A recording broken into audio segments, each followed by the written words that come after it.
PFI पे इल्जाम बेवफाई है, पीएफआई पे इल्जाम बेवफाई है। ए भाजपा तेरी दुहाई है, दुहाई है, दुहाई है। खोपड़ी तोड़, खोपड़ी तोड़। लगता था कि वो करेंगे आज मातम का दिन है। माजिद हैदरी साहब, आप भी सुबह से यही शेर सुना रहे हैं, पता नहीं कहाँ से लिख के लाए हैं, मुझे मालूम नहीं है। लेकिन मैं भी आपको बता दूं, मातम मैं आज से नहीं है, आप 5 अगस्त 2019 से हैं और शेष जिंदगी आपको मातम में ही रहना पड़ेगा, क्योंकि वापस 370 आने वाली नहीं है।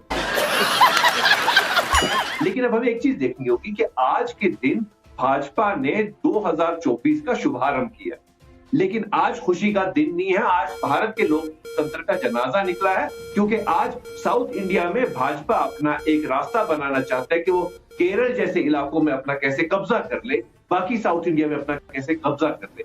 इस सज्जन को क्या तकलीफ है भाई?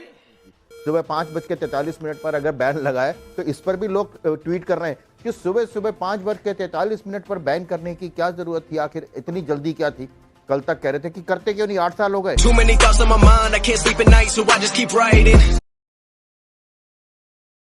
और माजिद हैदरी, मेरा सवाल आपसे है कि आपके और मेरे ख्यालात अलग हो सकते हैं। आप कश्मीर में रह सकते हैं, मैं कन्याकुमारी में रह सकती हूँ, हमारे रहने की जगहें अलग हो सकती हैं, लेकिन क्या हमारे जो मंसूबे हैं देश के लिए, क्या वो अलग हो सकते हैं? क्या हम कभी भी ये बर्दाश्त कर सकते हैं कि कोई हमारे देश के टुकड़े टुकड़े करने लगे? और यही सवाल आज मेरा है आपसे, क्यों पीएफआई को बचाते रहे इतने सालों से, जब आपके सामने है कि ये सिर्फ दंगे और हेट फैलाने का काम करते थे? आपके 60 सेकंड शुरू होते हैं अब। नविका साहिबा, इन दो पंक्तियों से शुरू करूंगा कि पीएफआई पे इल्जाम बेवफाई है, पीएफआई पे इल्जाम बेवफाई है।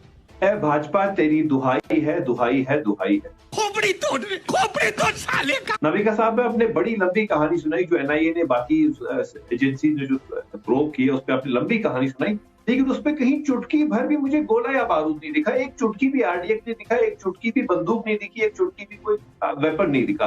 तो ये कौन सा आतंक है जो पीएफआई बगैर गोला बारूद के करता था? पहली दूसरी चीज, आपने जो भी बताया टेरर फंडिंग, आपने फाइनेंशियल उसका हिस्सा बताया कि वहां से पैसा आता था, यहाँ से पैसा आता था। यहाँ पे तो हमारी सरकार ने कहा था कि 2016 में डिमोनेटाइजेशन के बाद तमाम आतंक की जो भी कोई फंडिंग होती थी वो बंद होगी।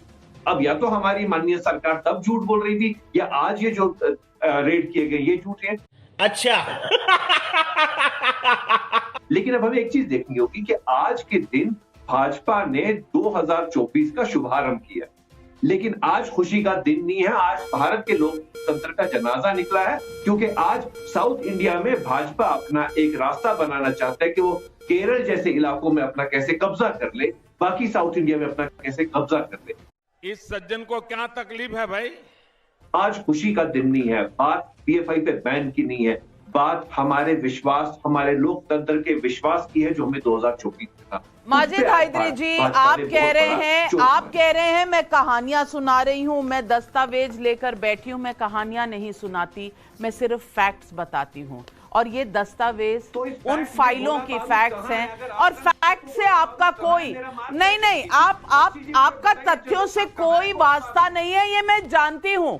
आपको तो कश्मीर में आज तक कभी टेररिज्म नजर नहीं आया, तो आपको ये फैक्ट्स कहां से नजर आएंगे? आप फंडिंग की बात कर रहे हैं। भाई साहब, अगर कोई एक अपना बिजनेस चला रहा है आबू धाबी में, अगर उससे पूछा जाए सवाल तो वो गलत इंफॉर्मेशन फर्निश करे और फिर कुछ ऐसे तथ्य मिले जिससे पता चले कि भाई वो चीन से भी पैसे ले रहा है, आबू धाबी से भी पैसे ले रहा है, मुन्नार विला विस्टा प्रोजेक्ट भी बना रहा है, तो ये तो उसके बाद पता चलेगा।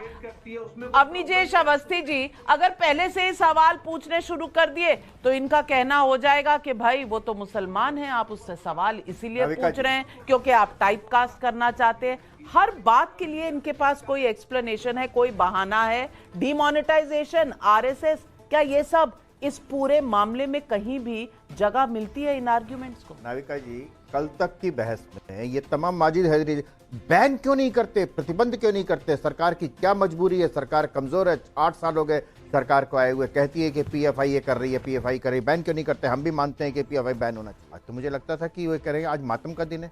माजिद हैदरी साहब, आप भी सुबह से यही शेर सुना रहे हैं, पता नहीं कहाँ से लिख के लाए हैं, मुझे मालूम नहीं है।